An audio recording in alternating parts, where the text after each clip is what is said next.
Ассалаумағалейкум, құрметті Азамат Скаков YouTube каналының оқырмандары, көрермендері. Қош келдіңіздер бүгінгі кезекті сабағымызға. Сіздер білесіздер, менің YouTube каналымда 18-20 минуттық ғылымға негізделген ақпараттармен бөлсем, пайдалы болады деген үміттемін. Енді міндетті түрде подписка жасаңыз, міндетті түрде лайк басыңыз, міндетті түрде мына видеоны басқа достарыңызға жіберіңіз және комментарий жазсаңыз. Не үшін керек болады? Өйткені сол кезде YouTube менің видеомды жоғарыға шығарды, көп адамның пайдалы болуына себепкер боласыз. Өйткені біраз адам подписка жасамай көреді екен. Подписка жасасаңыз күшті болады. Мен оқырмандарыммен үнемі мақтанам, өйткені менің оқырмандарым басқа, мынандай серьезный әңгімені, ешқандай прикол емес, ешкім деп жатқан жоқ. Мынандай серьезный әңгімені 18 минут тапжылмай тыңдай алу қиын. Егер сіз бұны тыңдап отырған болсаңыз, супер. Мен сізді жақсы көремін, сіз өте күшті адамсыз, өйткені көп адам тыңдай алмайды. Оларға прикол керек. Жақында ғана мен бір кісімен сөйлестім, 900 бәленбай мың оқырманы бар екен YouTube'та. Бірақ нелерінің бәрі андай да, 1 минуттық, 2 минуттық прикол, бір нәрселер салған. Мен ойлаймын, бұл кісілер менің нелерімді көре алмайды. Өйткені ол кісілер соған үйренген деп. Сондықтан қош келдіңіздер, жалғастырайық. Енді біз әдетте осы кезеңде әдеттер сөйлесіп жатырмыз. Енді менің бүгін тоқталғым келген бір мәселе де ол генератор әдеттер. Әдет бар бізде. Әдет бар. Миымыз, оны алдыңғы видеоларда да айттым, біздің миымызға кез келген істеп жүрген ісімізді, тұрақты ісімізді әдетке айналдырып алу өте тиімді. Неге? Өйткені сол кезде мен өте аз энергия жұмсаймын бұл әрекетке. Екі нейронның арасындағы ақпарат тасымалы аз энергиямен жүзеге асады. Сондықтан әдетке айналдырып алғысы келеді. Кез келген нәрсені миымыз әдетке айналдырып алғысы келеді. Енді әдетті екі бөліп алсақ. Жай әдеттер бар, генератор әдеттер бар. Генератор әдет дегенім өзінен кейін басқа әдеттерді тартып алып келетін әдет. Генератор әдеттерге не жатады? Мысалы, ұйқы генератор әдет. Өйткені ұйқысын реттеген адам, оның да ішінен бөліп алсақ, мен бүйтіп айтамын, бізге ерте тұру проблема емес. Ерте тұру қиын емес бізге. Ерте ояну, мысалы, сізге бір өзіңізге қатты ұнайтын бір мемлекетке барамыз ертең, бірақ таңғы 4-те ояну керек, сіз ұйықта қалмайсыз. Ол белгілі. Біздегі проблема ерте жату, ерте ұйықтай алу. Мен айтамын, давай осы генератор әдетті ерте ұйықтай алу деген әдетті өмірімізге енгізейік. Бұл ерте ұйықтаған адам ерте оянады. Ерте ұйықтаған адамның есте сақтау қабілеті мықты болады. Ерте ұйықтаған адамның менталды қабілеттері мықты болады. Яғни тез қабылдайды ақпаратты, тез түсінеді, тез есіне сақтап қалады. Ерте ұйықтаған адам ерте оянады. Ерте оянған адам не істейді? Спортпен айналысады. Ерте оянған адам отбасымен отырып жақсы шай ішеді. Ерте оянған адам бала шағасын бетінен сүйіп асықпай оятады. Ерте оянған адам таңертең күнделік жаза бастайды. Ерте оянған адам таңертең кітап оқи бастайды. Сондай нәрселердің бәрін тартып алып келеді. Байқадыңыз ба? Тек ерте ұйықтау, ұйқыңды реттеу деген генератор әдет қалған бәрін тартып алып келді. Немесе спорт генератор әдет. Білесіздер, сіздің де өміріңізден өтті, немесе сіздің жақындарыңыздың өмірінен өткен болу керек. Спортпен айналыса бастаған адам міндетті түрде ерте ұйықтайды. Неге? Өйткені шаршайды ол. Делік сіз таңертең бардыңыз да 1,5 сағат спортпен айналыстыңыз, жұмысқа келдіңіз, істедіңіз, кешке үйге қарай барасыз, физикалық тұрғыдан біз шаршаймыз. Сондықтан ол ерте ұйықтай бастайды. Анау спорт ерте ұйқыға алып келеді.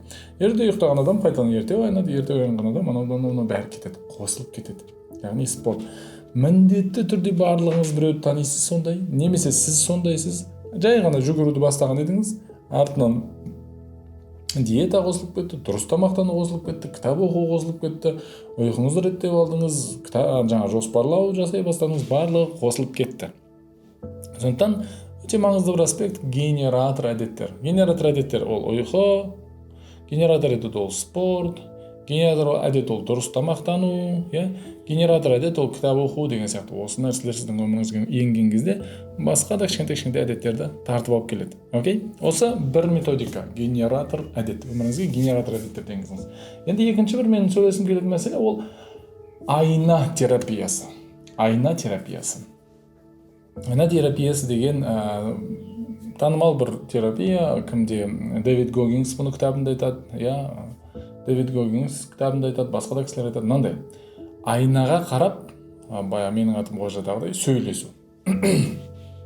Айнаға қарайсыз, сөйлесіз.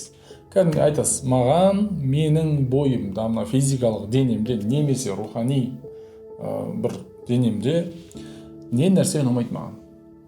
Ұнамайды. Тұрдым, қарадым айнаға, маған белім ұнамайды. Окей. Маған менің ұялшақтығым ұнамайды. Маған менің бастаған ісімді аяқтамай кетуім ұнамайды. Маған адамдардың алдында сөйлей алмайтыным ұнамайды. Осындай айна терапиясы деген нәрсе бар. Сөйлесіп көрсеңіз болады. Бұл жерде андай Дэвид Гоггинс қызық нәрсе айтады: өзіңнің шынайы жүзіңді көрсете аласың ғой дейді. Ол қорқынышты, оңай емес. Бірақ бұл бір анализ. Сіз өзіңізге өзіңіз отчет беріңіз. Істеп көріңіз. Маған бір уақыттары көмектескен, мен айнаға қарайтынымда айтатынмын: маған мына жерім ұнамайды деп. Болды. Баратынымда мысалы сол бағытта жұмыс істейтінмін. Айнаға қарап айтатынмын: мен көз қарасым ұнамайды. Неге мен тік қарай алмаймын деп адамға деп ше. Неге мен жаңағы қатты бір ұялып кетсем көрсетуге аламын деген сияқты мынандай нәрселер. Айна терапиясы істеп көріңіз, өте күшті нәрсе. Енді мен алдыңғы бір сабақтарда есіңізде болса айтқан айна нейрондары деп. Тура сол сияқты біз көрген нәрсемізді істейміз. Енді айна терапиясын жасап көріңіз. Жалғыз өзіңіз кезде айнаның алдына тұрасыз да, киіммен немесе киімсіз өзіңіз білесіз. Бірінші физикалық тұрғыдан өзіңізге оценка бересіз. Физикалық тұрғыдан мына жер деген сияқты. Сосын рухани тұрғыдан маған мынау бағыттарым ұнамайды. Немесе керісінше ұнайды. Мынау бағыттарым ұнайды. Осында ашып күшейте берейін деген сияқты істесеңіз болады. Айна терапиясы. Енді келесі бір мәселе, мен әдетке қатысты өзіме қоятын бір сұрақ: қаншалықты маңызды? Маған бір әдет керек болды. Білмеймін, жүгірем деп шешім қабылдасам, мысалы. Қаншалықты маңызды? Өйткені менің миым үшін, барлығымыздың миымыз үшін мағынасы жоқ іспен айналысу өте ауыр. Мысалы, кеше бір кісімен сөйлесіп отырмын, айтады да: Әзеке, мен өзіме қатты ренжимін. Не үшін ренжисіз? Мен дисциплинированный емеспін дейді. Кешке. Мен айтам: дисциплинированный деген не? Дисциплина біреу үшін ол ерте ояну. Біреу үшін дисциплина ол аптасына 3 рет спортпен айналысу. Біреу үшін дисциплина ол күніне кітап оқу. Біреу үшін дисциплина уақытылы тамақ жеу ма? Не нәрсе дисциплина? Енді мен осы жерде айтып жатқан маңыздылығын анықтап алу не үшін керек? Менің миым үшін нақты қадамдар керек. Бұл нақты қадамдар жасаған кезде галочка қояды да ләззат алады. Мысалы, мен айтам: телефонды көтер деймін. Көтердім, галочка қойылды, мен ләззат алдым. Тақырып жабылды. Камераны өшір. Бардым, кнопканы бастым, өшті, тақырып жабылды. Барып су ішемін деген сияқты. Алдым, суымды іштім, тақырып жабылды, галочка қойылды. Біздің ми біткен істі жақсы көреді. Біткен іс. Бұл істі мен бітірдім, тақырып жабылды. Тема закрыта дейді ғой. Енді қандай кезде менің миым қиналады? Мен айтсам, адамдарға ұнағым келеді. Ол жерде бір нақты бір қадамдар жоқ қой. Мынаны істесең болды, бәріне ұнайсың. Сосын ол мүмкін емес нәрсе ғой. Бүкіл адамдарға ұнаймаймын ғой мен. Ұнаймаймын ғой. Мүмкін емес нәрсе ғой. Осы жерде не істейді? Зависать ете бастайды. Тік. Мәселе бітпей қалды. Ауыр. Тұр ана жерде бітпеген істер деген тақырыптың ішінде тұр. Анау бэкграундта жұмыс істеп тұр ол. Кәдімгідей біраз миыңыздың біраз мегабайтын ұстап тұр. Өйткені бітпеді ол іс, ол істің бітуі де мүмкін емес. Сондықтан мен жаңа кісіден сұрадым, мысалы, дисциплина деген не сен үшін? Ерте ояну дейді. Давай онда дисциплина емес, ерте ояну керек деп шешім қабылдайық. Болды. Ерте ояну үшін не істеу керек? Мен қазір будильникті қосуым керек. Және мен бүгін ерте ұйықтауым керек. Болды. 2-3 әрекетті нақты сыздым ба? Менің миым үшін былай: мен бүгін ерте жаттым, мен бүгін будильник қойдым, болды, красавчик, галочка қойылды, ерте ояндым, мен дисциплинированныймын. Сондықтан достар, анау өзіңізге қоятын мақсаттар, жоспарларыңызды майда қадамдарға бөліп тастаңыз. Майда қадамдарға. Адамдар мені жақсы көрсін деген жоспар жоқ. Ол қиын, мүмкін емес. Бәрі жақсы көруі қате, иә. Дисциплинированный болам дегеннен гөрі нақты тапсырма берейін. Ерте оянсам болды мен. Ерте ояну деген қанша? 7, 6, 5, әркімнің әртүрлі. Анау трендтің артынан қуып 5-тен ояна беріп, 5-те оянудың керегі жоқ негізі. Өз әркімнің өзінің ерте оянуы бар. Тура сол сияқты, иә, білмеймін, денем әдем болған қалаймын. Мен айтамын, қашан түсінесің денең әдем болған? Қандай көрсеткіштер бар? Білмеймін, белім 60 сантиметр болсын, иә. Білмеймін, менде енді еркектерде қиын ол. Білмеймін, иығым мынандай сантиметр болсын дейсің ба? Нақты давай, нақты. Мынандай емес, иә. Әдемі көрінгім келеді деген сияқты. Көп ақша тапқым келеді емес. Айына осынша миллион тапқым келеді. Немесе айына 700 мың тапқым келеді. Иә, көп ақша табамын. Нақты, мынаған нақты тапсырма керек. Сол кезде орындалу ықтималы өседі. Иә. Салмақ тастағым келеді емес. 4 килограмм тастағым келеді. 5 килограмм тастағым келеді. Нақты, иә.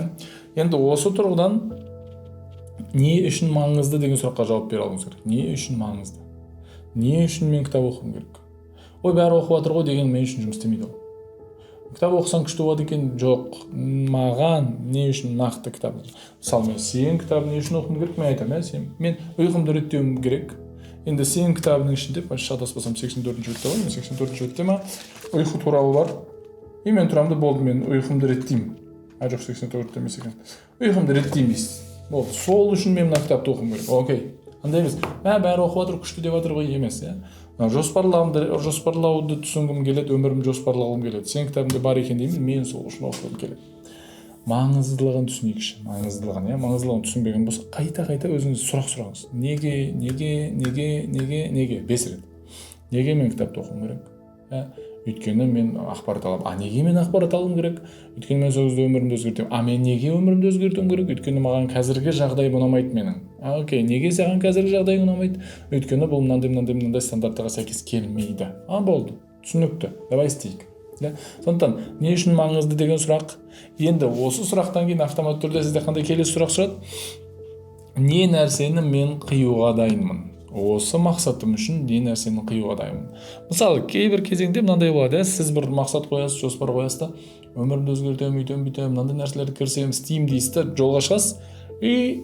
Сізді өзіңіздің мақсатыңызға, былай жаман достар емес, бірақ өзіңіздің мақсатыңызға кедергі келтіретін кісілер болады. Тасташы, не оқып кеттің сен? Бәрібір сен дисциплинированный бола алмайсың, Инстаграмнан қарап алып, сен қама деп айтса, бәлкім мен бір 2-3 апта осы жігіттермен араласпай тұруға шешім қабылдайтын шығармын. Не нәрсені қиюға дайынмын мен. Бәлкім мен біздің кешкі отырыстарымыздан бас тартуға дайын болуым керек шығар. Андай кейбір кісілер үшін өте тәтті нәрсе бұл кешкі отырыстар. Кешкі отырыстар деген әдет болып қалған.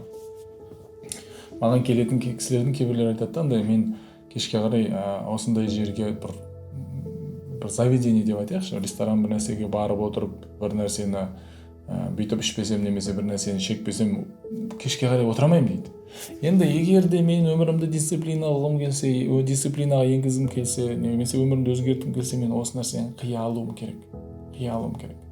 Енді бұл адамдар менің өмірімде триггер болатын болса, мен бір кісілермен жиналған сайын егер футбол ойнайтын болсам, енді мен мысалға деп айтып жатырмын, футбол ойнамауым керек болса, мен ана кісілерді көрген кезде мен футбол есіме түседі ғой. Мен белгілі бір уақытқа ол адамдардан араласпауға ниет етуім керек шығар, Енді менің түсінігімде дос ешқашан жоғалмайды. Былай, дос статусын алу біріншіден қиын. Біз алдыңғы бір видеода айтқан болуымыз керек, естеріңізде болса, жаңағы группалас деген статус бар, көрші деген статус бар, жаңағы класстас деген статус бар. Жаман статустарымыз күшті статус. Бірақ оның барлығы дос статусына келе алмайды. Немесе әріптес деген статус бар.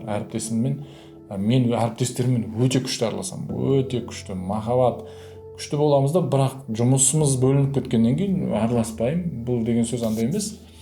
Мен онымен араласпағанда екенмін деген сөз емес, немесе мен жақсы адам емес екен деген сөз емес. Ол әріптес. Әріптес дегенім жұмыс ауысқаннан кейін енді ақылдап сөйлей береміз. Ол дос емес. Бірақ досыңызды сіз жоғалта алмайсыз. Мен достарым бар, мысалы басқа қалаларда, басқа мемлекетте достарым бар. Біз бәлкім 1-2 жылда бір рет кездесуіміз мүмкін, бірақ бізде ешқандай претензия жоқ бір-бірімізге. Біз кездесеміз, бұрынғыдай отырып шай ішеміз, әңгімелесеміз, бүкіл сырымызды айта аламыз. Сондықтан осы сұрақты өзіңізге сұрай алыңыз. Мен не нәрсені қиюға дайынмын? Не үшін? Мынау нәрселерге қол жеткізу үшін. Яғни сол әрекетте маған триггер болып қалған, яғни сол әрекетті есіме салатын адамдардан ақырындап уақытша болса да алшақтауым керек. Мен бұл практиканы өмірімде істегенмін. Мысалы бір достарым бар, менің жиналған сайын мынандай әңгімелер айтамыз. Бір достарым бар, жиналған сайын мынандай әңгімелер айтамыз. Кейбір достарыммен мен кездесу несін алыстатып тастадым. Айына бір рет кездесуіміз мүмкін, 2-3 айда бір рет кездесуіміз мүмкін, бірақ ол менің өз мақсаттарым үшін болып жатыр. Сосын тағы бір шынымен көмектесетін бір әрекет бұл группамен болу. Яғни сол бағытта жүріп бара жатқан қасымда адамдардың болуы. Мысалы, мен таңертең ерте тұрамын дедім ба, тура сол бағытта әрекет ететін адамдарды тауып алуым керек. Инстаграмнан, басқа да нәрселерден тауып алуым керек. Сол кезде біз бір-бірімізді сүйрейміз. Чатта жазады адамдар, тұрыңдар, кеттік, пәленше, сен қайдасың, анау қайда, мынау қайда деген сияқты. Баяғыда мен велоклубта болғам Шымкентте. Сол кезде мен ол кезде мұғаліммін, айлығым бекітілген айлық қой, енді отбасым бар. Бірақ бір уақыттан кейін мен қарасам, біз барлығымыз өте қымбат велосипед сатып алғанбыз, өте қымбат. 2.800.000 теңгелік велик сатып алғанбыз. Біз барлығымыз толықтай велоэкипировка сатып алғанбыз. Біз барлығымыз күшті жаңағы навесное дейді, оборудование дейді, сондай сатып алғанбыз. Не үшін біз бұны сатып алдық? Единомышленниктер болды. Барлығымыз бір бағытта, анадан көреміз, мынадан көреміз, сол бағыт мен үшін маңызды болған үшін біз оны істейміз. Сондықтан достар, бұл мәселеде қасымызға бағыттастар деп айтайықшы, жолдастар, сол жолда кетіп бара жатқан адамдарды тауып алуымыз керек. Достар, бұл туралы мен бүгінгі тақырыпты осыны жеткізе алдым деп ойлаймын. Толығырақ, одан да толығырақ сіз бұны сен кітабында табасыз. Сен кітабы, білесіздер, мен бұны айтудан шаршамаймын. 2023 жылы шыққан 2023-ның бестселлер кітабы атанған және үздік кітап номинациясын ұтып алған. Осы жерде менің миым туралы, менің емес, жалпы адамның миы туралы, жаңағы әдеттер, структура туралы мен айтқан әңгімелер одан да тереңірек жазылған. YouTube-та енді отырып айтатын болсақ 1-2 сағат айту керек. Бірақ осы жерде толығырақ таба аласыз. Оған қоса біз мен кітабы бар, сен кітабы, мен кітабы, мен 24-те шықты. Бұл жерде психикалық қыры бар. Мына жақта техника бар болса, сенде, менде психикалық қыры бар. Не үшін мен бұны істей алмай қалдым, не үшін мен қорқып кеттім, эмоцияларым деген мәселелерді сіз менің кітабымнан таба аласыз. Біз қазір акция жариялап жатырмыз. Осы екеуін алған кісілерге арнайы бағамен, қазір сілтеме қалдырып кетеміз. Арнайы бағамен осы екеуін алған кісілерге біз қасына 14 курс береміз. Бұрын сатылған курстар ұйқы туралы, жоспарлау туралы, жазу туралы, мидың жұмысы туралы видео сабақтар. Және оған қоса бір адамға iPhone 16 Pro, бір адамға Түркияға саяхат сыйлаймыз. Сондықтан астыдағы сілтемемен мына 2 кітапты алсаңыз болды. Барлығы сізге беріледі. Бірақ iPhone мен Түркия бір адамға. iPhone бір адамға, Түркия бір адамға, барлығына емес. Көп рахмет. Сіздермен болған Азамат Исқақов. Сіздер Азамат Исқақов каналында болдыңыздар. Пайдалы болды деген үміттемін. Келесі видеоларда көріскенше.